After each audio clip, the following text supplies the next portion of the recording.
புதிய வசதிகளுடன் புனரமைக்கப்பட்ட கிண்டி சிறுவர் பூங்காவை முதலமைச்சர் மு.க.ஸ்டாலின் திறந்து வைத்தார். வனத்துறையினர் காடு மலைகளில் பயணிக்கும் 9 புதிய வாகனங்களையும் கொடியசைத்து தொடங்கி வைத்தார் முதலமைச்சர் மு.க.ஸ்டாலின்.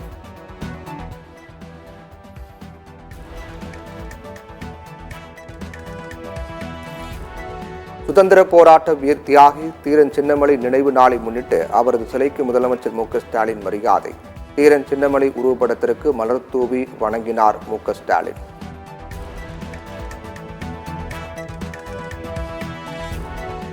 இமாச்சல பிரதேசத்தில் கொட்டி தீர்த்த கனமழையில் குல்லு மணாலி நெடுஞ்சாலை உருகுலைந்தது.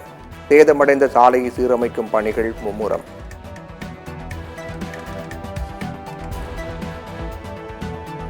சென்னை காட்பாடி இடையே வந்தே பாரத் ரயில் சோதனை ஓட்டம். காட்பாடியில் இருந்து சென்னைக்கு 45 நிமிடத்தில் பயணம்.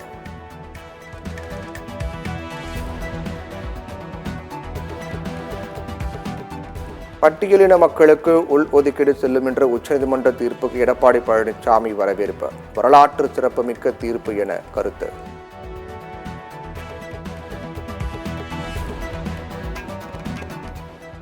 இந்தியன் முஜாஹிதீன் மிரட்டல் கடிதம் வழக்கில் கைது செய்யப்பட்ட அஜாத் ஷேக் விடுவிப்பு.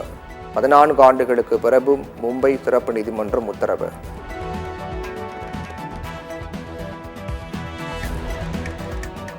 வயநாட்டில் உள்ள மேப்பாடி ராணுவ முகாமில் நடிகர் மோகன்லால் ஆய்வு. ராணுவ உடையில் சென்று மீட்பு மற்றும் நிவாரணப் பணிகள் குறித்து மீட்பு குழுவிடம் கேட்டறிந்தார்.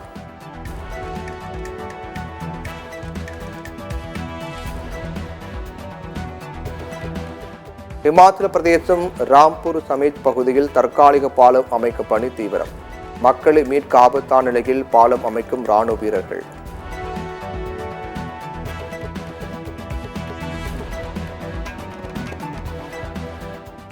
பெரம்பலூர் குன்னம் தொடக்கப் பள்ளியில் மாவட்ட ஆட்சியர் கிரேஸ் பச்சாவ் திடீர் ஆய்வு. அடிப்படை வசதிகள், மாணவர்களின் கற்றல் திறன் தொடர்பாக ஆய்வு மேற்கொண்டார்.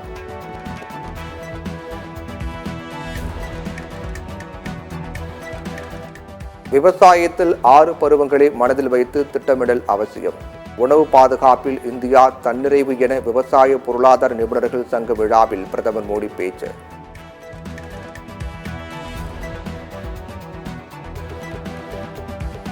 நாமக்கல்லில் வல்வில் ஓரி மன்னன் சிலைக்கு மாலை அணிவித்து மலைவாழ் மக்கள் கொண்டாட்டம். பாரம்பரிய கலாச்சார நடனமாடி ஊர்வலம்.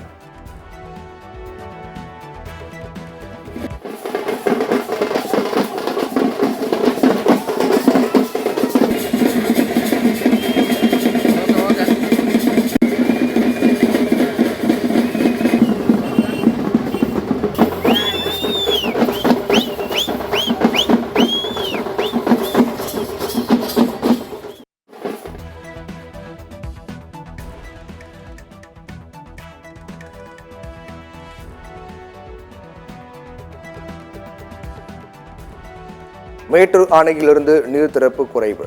1.10 லட்சம் கனஅடியில் இருந்து 90,000 கனஅடியாக குறைந்தது.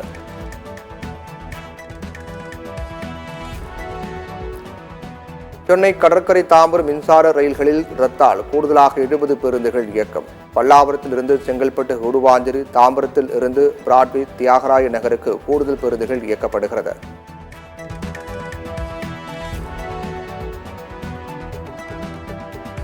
வயநாட்டில் அமைக்கப்பட்ட தற்காலிக பாலத்தின் உதவியுடன் துண்டிக்கப்பட்ட இடங்களுக்கு செல்லும் ராணுவ வீரர்கள்.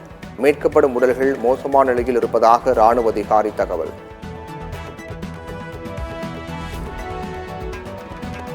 நெல்லையில் பாதாள சாக்கடையில் விழுந்த 8 வயது சிறுவன் மீட்பு. பாதாள சாக்கடையை மரப்பலகையால் மூடி வைத்ததால் சிறுவன் விழுந்துவிட்டதாக புகார்.